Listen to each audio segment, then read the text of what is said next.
I was 70 years old, sitting in my own dining room, watching my children reach for a power switch to stop a dead woman from finishing her sentence. That is the image I want you to hold on to, because everything else I am about to tell you exists only to explain how a father ends up in that exact moment, a tablet propped against a wine bottle, his wife's face frozen midward on the screen, and his two grown children lunging for the breaker panel, like the truth itself was something you could simply switch off. My name is Walter Higgins. Before you decide what kind of man I am, let me tell you what kind of man I was for 45 years. I built Higgins family furniture out of a two-car garage in Charlotte, North Carolina, with a second-hand table saw and a wife who believed in me before I believed in myself. Eleanor and I started in 1986 making custom dining tables for people who couldn't afford them and wouldn't stop asking for them anyway. By the time I stepped back from daily operations, that garage had become a 140,000 square foot manufacturing facility outside the city, with showrooms in 4 states and a payroll that fed 312 families. $35 million a year in revenue, built one dovetail joint at a time. Eleanor didn't live to see the 35th anniversary of the company. She passed 2 years ago in the spring, after a long illness that I will not dwell on here, because the way she died is not the point of this story. The way she kept fighting for our family even after she died, that is the point. I have 2 children. Our son, Marcus, is 41. He took over as chief executive of Higgins Family Furniture 18 months before this story begins, when I finally agreed to step back and let the next generation lead. Our daughter, Claire, is 38. She never wanted the factory floor, she wanted the numbers, so I made her chief financial officer the same year I made Marcus CEO. I thought I was doing the responsible thing. I thought I was securing a legacy. I did not know I was handing 2 loaded weapons to 2 people who had already decided, quietly, in rooms I was never invited into, that my legacy was simply a balance sheet waiting to be drained. Marcus married Diane 9 years ago. Diane had been a boutique real estate agent before the wedding, the kind of woman who could tell you the resale value of a house before she'd finished admiring the foyer. She never worked a single day at Higgins Family Furniture, and yet, by the time this story reaches its worst hour, she would be the one signing away pieces of it. I am telling you all of this not to complain about my children, but because I need you to understand something before the anniversary dinner. I did not see any of it coming. I had spent 4 decades reading blueprints, reading contracts, reading the moods of 300 employees, well enough to know who needed a raise before they asked for one. And I could not read my own son. That failure sits with me every single day. But it is not the center of this story. The center of this story is a woman who saw what I could not, and who found a way to speak from beyond her own death to save the family she loved. Let me take you back to the beginning of the end.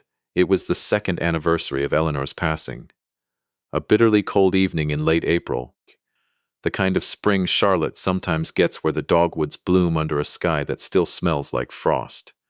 I had reserved the private dining room at Averil's, the steakhouse where Eleanor and I celebrated every wedding anniversary for 31 years. I wanted this dinner to be small, just me, Marcus, Diane, and Claire, gathered to remember the woman who had built this family before any of us understood what we were building. I arrived early, as I always do, and I sat alone at the head of the table for a few minutes, looking at the empty chair where Eleanor used to sit across from me, correcting my table manners with nothing but a raised eyebrow. In my breast pocket, I carried a small leather folder. Inside, it was a personal check, already written, for $60,000, made out to the 60 Hill Children's Hospital, the same hospital that had cared for Eleanor in her final months, the same nurses who had held her hand when mine wasn't enough. I wanted to fund a new pediatric wing in her name. I had been carrying that folder in my coat for 3 days, waiting for the right moment to share it with my children, because in my mind, this was still a family, and a family shares its grief and its generosity together. Marcus arrived 20 minutes late, smelling faintly of scotch he had clearly already started without me. Diane came in behind him in a cream-colored coat that cost more than my first delivery truck, scrolling through her phone before she'd even sat down. Claire arrived last, quiet as always, taking the seat beside me instead of across from me, which I remember thinking at the time was a small kindness. I did not yet understand that Claire's silence that night was not comfort. It was calculation. The dinner started well enough. We ordered. We made the kind of small talk families make when grief is sitting at the table with them, uninvited but impossible to ignore. It was only after the entrees were cleared, when the waiter poured the last of the wine, that I reached into my coat and set the leather folder gently on the white tablecloth. "I've been thinking about your mother all week," I said, my voice steadier than I felt. "You remember how she talked about the pediatric ward at Mercy Hill, how the nurses there gave her more comfort in 6 months than half the specialists we paid for. I want to fund a new wing. $60,000 from my personal account, in her name." I expected tears, maybe.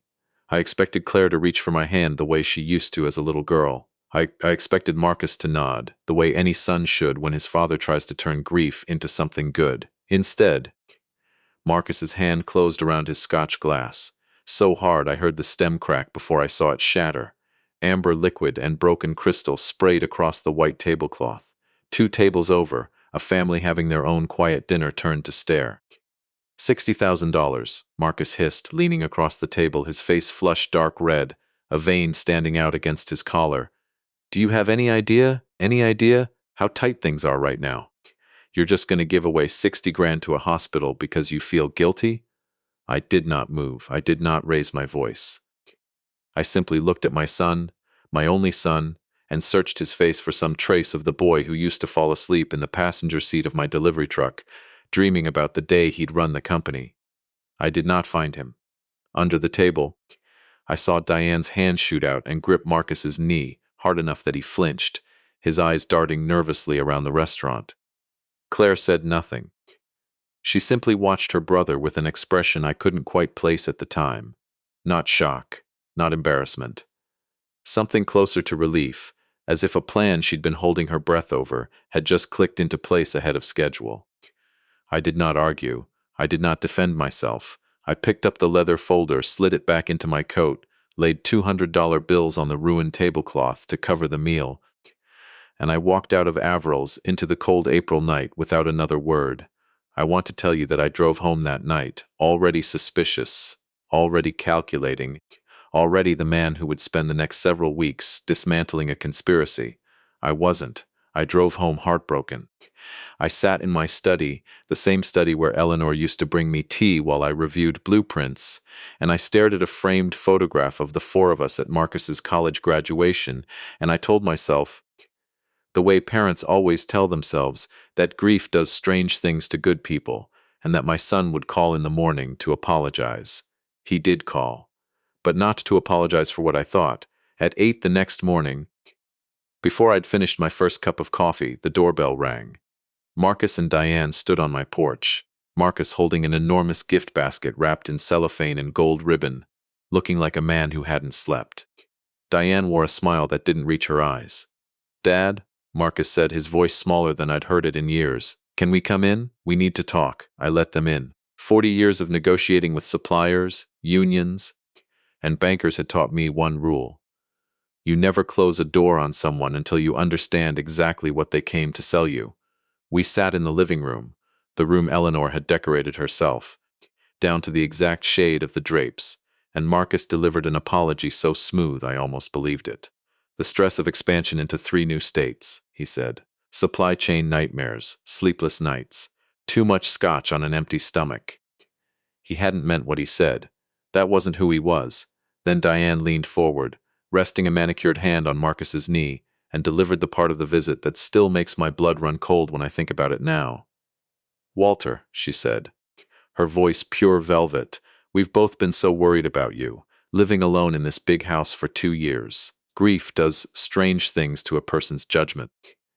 There have been so many stories lately, scammers targeting older men who've lost a spouse, manipulating their grief to drain their savings. When you pulled out that checkbook last night, Marcus panicked because he's terrified someone's taking advantage of you." She smiled, tilting her head with practiced concern. "That's actually why we quietly set up a family protection trust last week. just to shield your personal assets while you're grieving. It's a standard precaution for people in your position. I nodded slowly. I even thanked them, I think, though I don't remember the words. But somewhere underneath the studied calm on my face, 40 years of business instinct were screaming a single, silent warning. A protection trust I hadn't been consulted on. A trust set up the week after I'd tried to give away $60,000 in my late wife's name. After they left, I stood alone in the foyer for a long time, breathing in the fading smell of Diane's perfume, turning that phrase over and over in my mind. Family Protection Trust. It sounded less like a shield and more like a cage. I needed air. I walked out to the detached garage and pulled the canvas cover off the one thing in my life that had never lied to me, a 1979 Ford pickup, forest green. The first vehicle I ever bought with cash from the business. Back when the business was nothing but a dream and a table saw, I drove it to Reyes Auto, a small independent shop on the industrial side of town, for a routine oil change I'd scheduled weeks earlier. The owner, Sam Reyes, was an old friend, a man who'd fixed my trucks for 20 years and never once tried to sell me something I didn't need. The bill came to $390, a trivial amount for a man with my resources. I handed Sam my primary card, a private wealth account with no preset spending limit, tied to decades of liquid savings I had built with my own two hands. The machine beeped. Declined. Sam swiped it again. Declined a second time. "I'm real sorry, Walter," Sam said quietly, not wanting the other mechanics to hear. Card saying no, I stepped outside into the cold, dialing my private banker, a man named Elliot Marsh who had managed my accounts personally for 15 years and had never once let my calls ring past the second tone.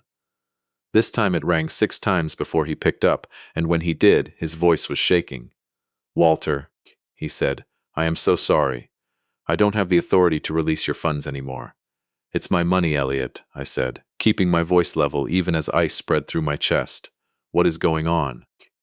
"Your son came into my office first thing this morning," Elliot said, his voice dropping to a near whisper, "with 3 attorneys and a court order. Your accounts haven't been frozen for fraud, Walter. They've been frozen under a conservatorship. Marcus has been granted emergency legal control over your finances. A conservatorship."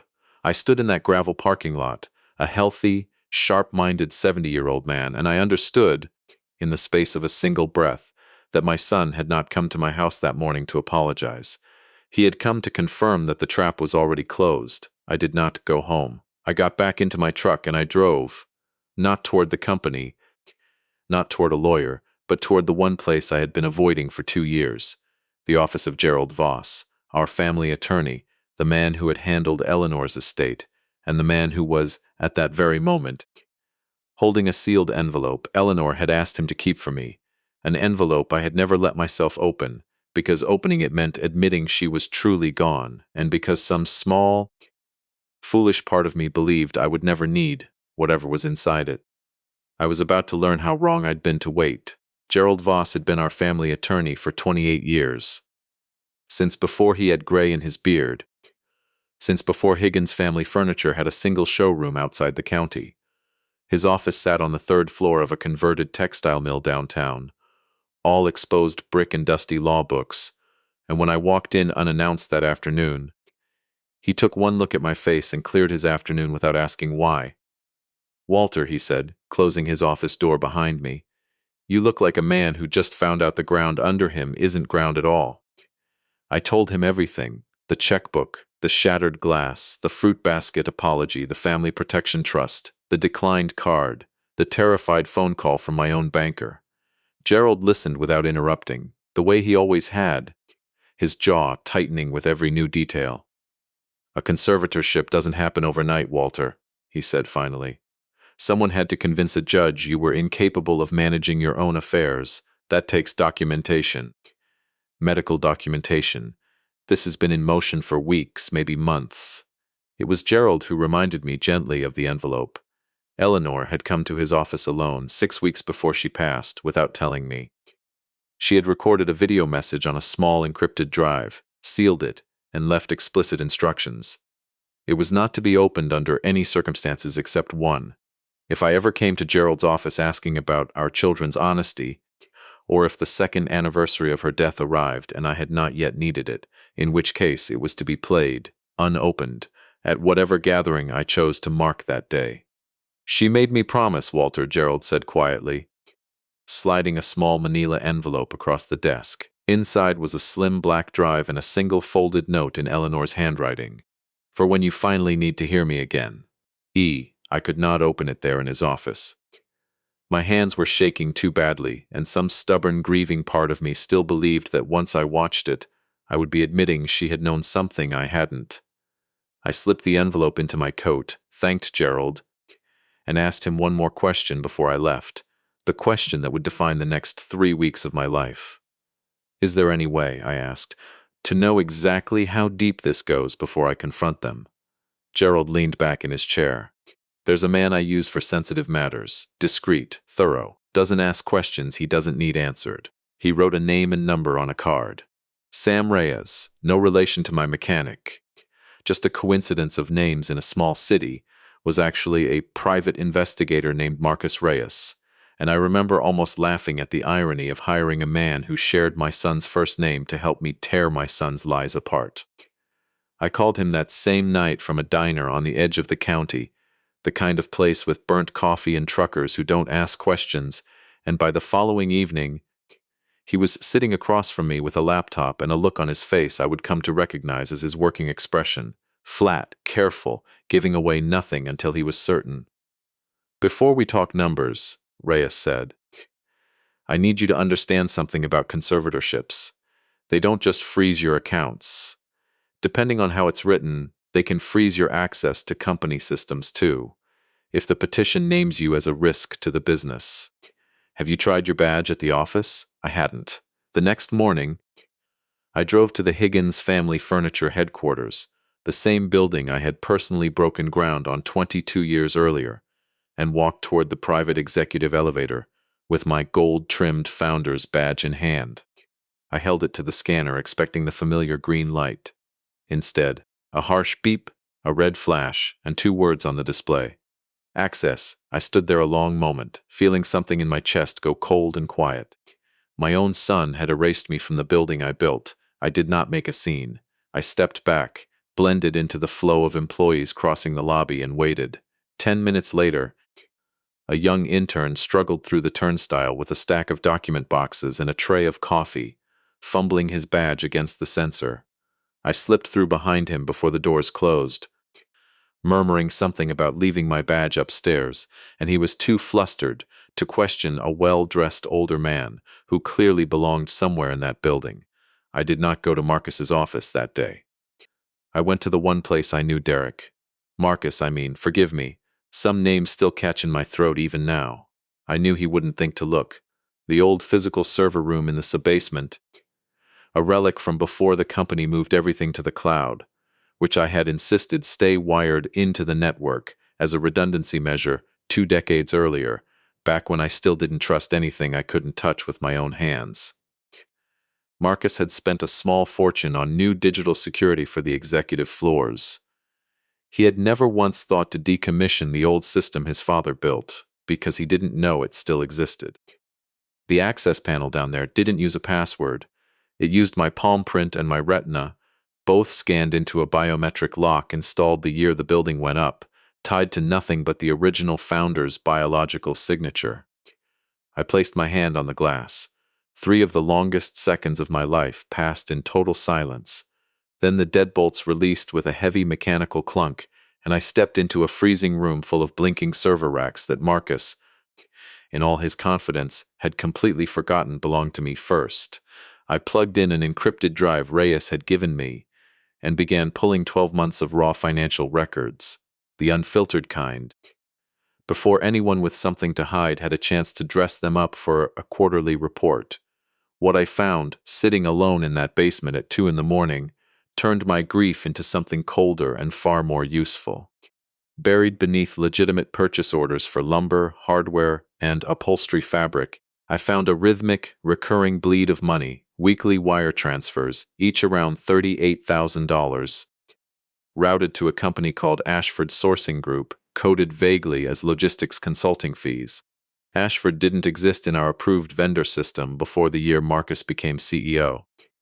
A quick search through the state corporate registry told me everything I needed to know. Ashford was a shell, registered to a P.O. box in Delaware, with a corporate proxy firm listed as its only officer. Ashford was not alone. Over the following hour, I found 5 more: Kestrel Trade Partners, North Star Consulting, Ridgemont Holdings, each one a fabricated entity siphoning money out under the guise of vague administrative fees. Over the past year, nearly $3 million had quietly disappeared from Higgins Family Furniture's operating accounts. $3 million was a wound, but it wasn't a mortal one for a $35 million company. What terrified me was what I found next. Buried in a directory labeled simply collateral, Marcus had pledged company assets, our manufacturing equipment, 2 of our 4 warehouses, our entire delivery fleet, against a series of highly leveraged margin accounts held offshore. He was borrowing tens of millions of dollars against the physical body of the company I had built with my own hands, and funneling it into speculative cryptocurrency trades through an unregulated exchange based in Eastern Europe. Claire, as CFO, had signed off on every single transfer. My daughter, quiet, careful Claire, who I had once believed was the responsible one, had spent a year helping her brother gamble away everything. Eleanor and I had spent 4 decades building.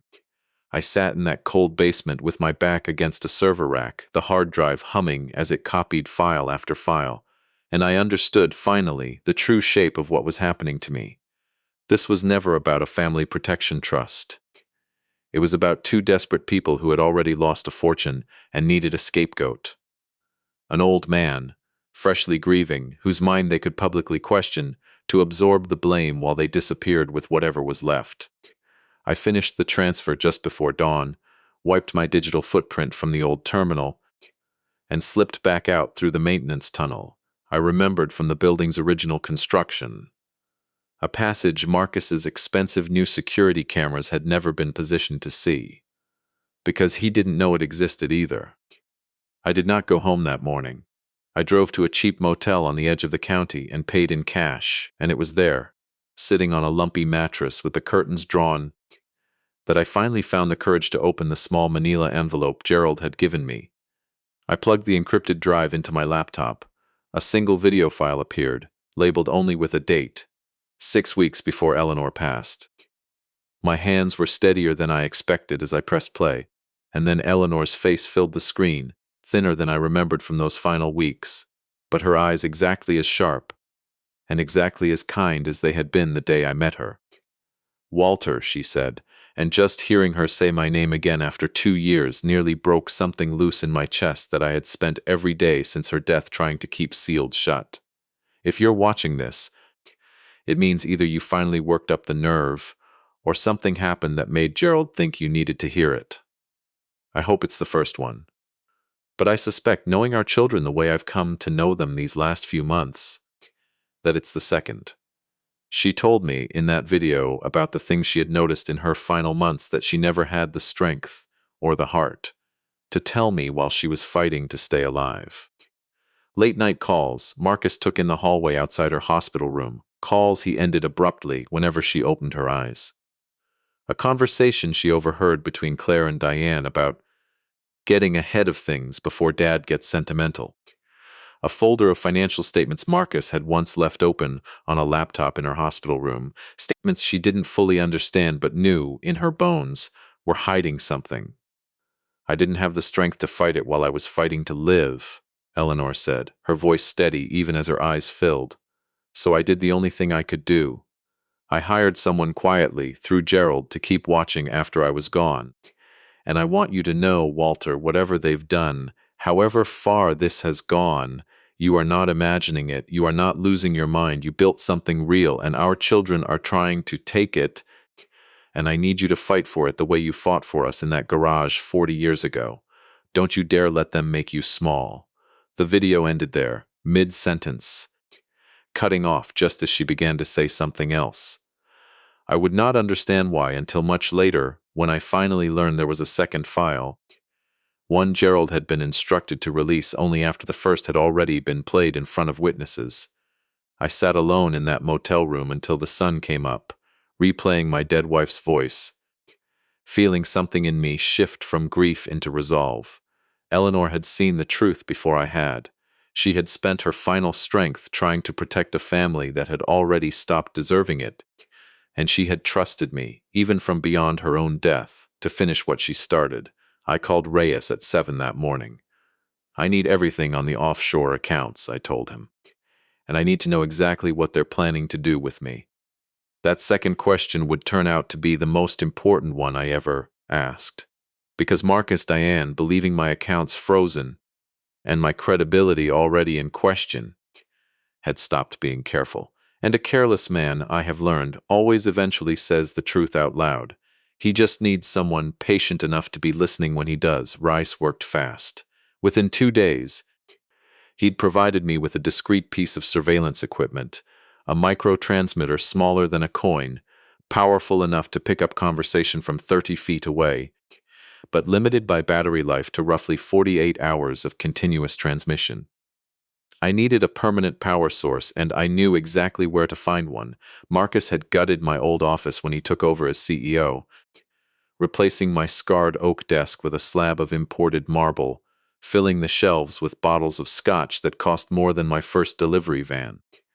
But he had kept one object from the transition, a heavy brass reading lamp I had given him myself, the day I officially handed him the company, engraved with a small brass plate that read, "For the man who carries the torch next." He had kept it, I suspect, because throwing it away would have felt like an admission that he didn't deserve it. I broke into that office at 2 in the morning, using a service tunnel and a maintenance key, only I remembered still existed.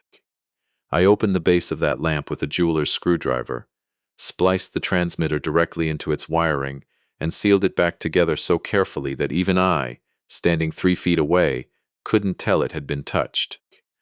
As long as that lamp stayed plugged into the wall, it would draw an endless, invisible trickle of power, and it would listen to everything said in that room.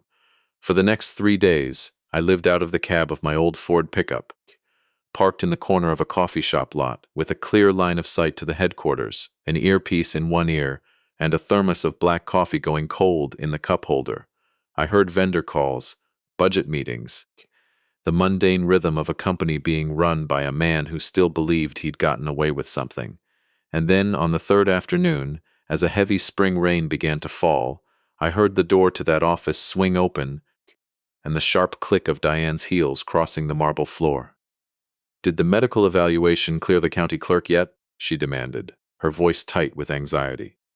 "That psychiatrist charged us $50,000 in cash to backdate the paperwork. If there's a delay, I swear—" "Relax," Marcus said, and I will never forget the low, satisfied laugh that followed. "It's done. The judge signed off on the cognitive evaluation this morning. Early-stage dementia, moderate impairment, rapid progression. The conservatorship is permanent now. There's a transport team scheduled for Friday morning. They're taking him straight to Fairview Manor. Once he's in a locked memory care unit, nobody's going to believe a word he says, even if he figures out what we did." I sat frozen in the cab of my truck, the rain hammering the windshield, feeling something in my chest turn to ice. They had not merely frozen my accounts. They had purchased, in cash, a fabricated medical diagnosis, wielding the very real tragedy of dementia as a weapon to erase my voice entirely. "And the money?" Diane asked. "Wiring the last $12.4 million to the Cayman account Thursday night," Marcus said. "We file for corporate bankruptcy Monday morning. By the time anyone starts asking questions about the offshore margin debt, we're already gone, and Dad's signature is on every document that matters. He takes the fall. We take the money. That's the whole plan." I pulled the earpiece out with a trembling hand and sat in silence, watching rain streak down the windshield, understanding for the first time the full, merciless shape of what my children intended to do to me. They were not simply going to steal my company. They were going to bury my mind in the eyes of the law and vanish with everything Eleanor and I had built, leaving me behind to answer for a fraud I had never committed. I drove straight to Gerald's office that night and laid it all out for him. The shell companies, the offshore margin accounts, the recording of Marcus and Diane discussing a bribed psychiatric evaluation and a scheduled extraction to Fairview Manor. Gerald listened in grim silence, and when I finished, he did something I hadn't expected. He walked to his bookshelf, pulled down a thick leather-bound volume, and opened it to a page he clearly already knew by heart. "Walter," he said quietly, "do you remember the founder's clause we wrote into the original corporate charter back in 1994? The one you insisted on, over my objections, because you didn't trust anyone, including your own future self, with unchecked control of this company?" I did remember. A single, obscure paragraph, buried deep in the bylaws, granting the company's founder the unilateral right to revoke executive authority and reclaim control of all liquid assets without a board vote if presented with credible evidence of fraud against the corporation. A legal fail-safe I had insisted on decades earlier, half out of caution, half out of a stubborn old man's mistrust of the world. Marcus had never known it existed because he had never once imagined he would be the fraud it was written for. "You have more than credible evidence," Gerald said. "You have a documented shell company scheme, an illegal offshore leverage position, and a recorded confession to medical fraud. William, this is enough to trigger it." We spent the next 2 days preparing quietly, routing the frozen corporate holding account and Marcus and Diane's personal joint account into an irrevocable trust in South Dakota, a jurisdiction chosen specifically for asset protection so strict that once the money crossed that line, no court in the country could unwind it. I planned to execute the transfer the same night Marcus intended to wire the last $12 million to the Cayman Islands. Thursday night, hours before the scheduled Friday morning extraction to Fairview Manor. But before I did that, I wanted to give my children one more chance to hear the truth from someone they couldn't dismiss as a bitter old man protecting his money. I wanted them to hear it from their mother. I called Gerald and asked him to release the second file, the one Eleanor had recorded, but instructed to remain sealed until the first had already been played in front of witnesses. I decided the moment would be the memorial gathering I had already planned for the following evening, a small remembrance dinner at our home to mark 2 years since Eleanor's passing, attended by close family and a handful of people who had loved her, including, at my quiet request, Gerald himself and an old family friend, retired Judge Harriet Nakamura, who had known Eleanor since our daughter's christening. That is the dinner where this story began. That is the moment I told you about at the very start, me, sitting at the head of my own dining table, pressing play on a tablet propped against a bottle of wine, watching my dead wife's face fill the screen in front of witnesses who could not later claim they hadn't seen it with their own eyes. "There's something else you need to hear," I told my children that evening, my voice steady despite the tremor in my hands. "Something your mother wanted to tell you herself."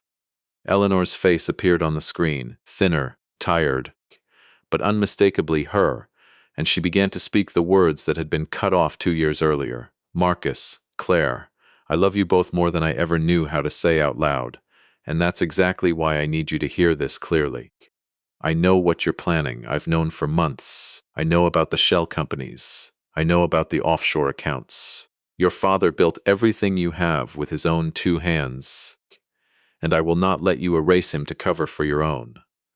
The dining room went black. I heard the scrape of a chair, Marcus's footsteps crossing the hardwood floor toward the breaker panel in the hallway, and Diane's sharp voice hissing something I couldn't fully make out in the darkness. Turn it off now," as if cutting the power could somehow undo what every person at that table had already heard with their own ears. Judge Nakamura's voice cut through the darkness, calm and utterly unshaken. "I believe," she said, "we all heard quite enough." Gerald had thought to bring a flashlight. In its narrow beam I watched my son's face, not angry now, but genuinely, finally afraid, realized that the room full of witnesses he'd just tried to silence had already heard his own mother name his crimes out loud. Claire sat frozen in her chair, tears streaking silently down her face. Though whether from guilt or simple exposure, I still don't know. I did not raise my voice. I simply stood, walked to the breaker panel myself, and restored the lights. "Sit down, Marcus," I said quietly. "There's more you need to know, and it's happening whether you're standing or sitting." At exactly midnight that same night, sitting at my study desk with Gerald beside me, I executed the founder's override. Using the biometric root access I had built into the company's original architecture decades earlier, the same system Marcus had never known survived his expensive new security upgrades. I intercepted the pending $12.4 million wire transfer just hours before it would have vanished into the Cayman Islands, and I consolidated it, along with the roughly $800,000 sitting in Marcus and Diane's personal joint account, into the irrevocable South Dakota trust Gerald and I had prepared. 3 clicks. That was all it took to place $13 million permanently beyond my children's reach, reserved instead for charitable causes and, eventually, for grandchildren who might one day grow up understanding the value of what they'd been given. I refreshed the screen one final time to confirm it. Their joint balance read $0.00. I did not stop there. The following morning, using a secure, anonymous channel, I forwarded a complete evidentiary package, the shell company ledgers, the offshore margin documentation, the recorded confession about the bribed psychiatric evaluation, and a detailed account of the planned extraction to Fairview Manor, to the FBI's White-Collar Crime Division, and to the Internal Revenue Service's Criminal Investigation Unit. I signed it only as a concerned party. I did not need my name attached for the truth to do its work. Friday morning came and went without a transport team at my door, because there was no longer a conservatorship left standing once federal investigators arrived at Higgins Family Furniture with a warrant instead. I heard secondhand that agents found Marcus in his marble office, staring at a bank balance of zero, still trying to understand how a man he'd dismissed as too old and too grieving to notice anything had quietly dismantled everything he'd built his escape around. I left one thing behind for him before I left the house that had briefly, foolishly, become a battlefield. On the kitchen island, I arranged the fraudulent medical evaluation, a copy of the offshore wire documentation, and a note in my own handwriting. Your mother tried to tell you herself. I only finished the sentence. I got into my old green truck that morning and drove south, away from the cold Carolina spring and toward the coast, with no destination in mind beyond somewhere warm enough to finally breathe. 2 hours into the drive, a burner phone I'd bought for exactly this purpose rang once in the passenger seat. I answered without a word. Dad, Marcus said. His voice cracked open in a way I hadn't heard since he was a boy. The money's gone. The FBI is here. Please, you have to help me fix this. I kept my eyes on the long gray highway ahead of me. Your mother spent her last strength trying to warn you, I said. I spent mine finishing what she started. I'm done fixing things for people who never once thought to ask if I was still standing before they decided I was already gone. I ended the call, and I did not answer the number again. If there is a lesson in any of this, it is not that money matters more than family. It never has, not to me, not to Eleanor. It is that love without honesty is just a door you leave open for the people who want to take everything and call it inheritance. Eleanor spent her final weeks of life fighting to protect a family that had already decided she was too weak to stop them. She was never weak. She simply waited until the moment I needed her most, and then she found a way to speak anyway. If children see a lifetime of sacrifice as an entitlement instead of a privilege, cut the cord before they cut you out entirely. And if you ever find yourself doubting your own mind, because the people who claim to love you keep insisting you're the one who's confused, trust the voice that loved you enough to keep speaking, even after it had every reason to go silent forever. If this story moved you, tell me in the comments where you're watching from, and whether you'd have forgiven Marcus or walked away the way I did. Stay sharp, stay steady, and never let anyone convince you that your own voice doesn't matter anymore.